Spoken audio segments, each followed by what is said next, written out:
三藩市灣區將於星期三迎嚟一輪強烈嘅風暴，從星期三至星期四，灣區將遭遇強降雨同狂風。國家氣象局預計，灣區喺呢2日嘅降雨量將達到2寸至4寸。星期三下晝降雨最多，降雨量足以引發局部地區嘅洪水、泥石流。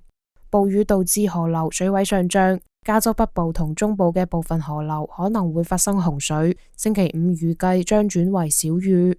此外，內華達山脈預計迎嚟顯著嘅降雪，目前積雪量低於平均水平。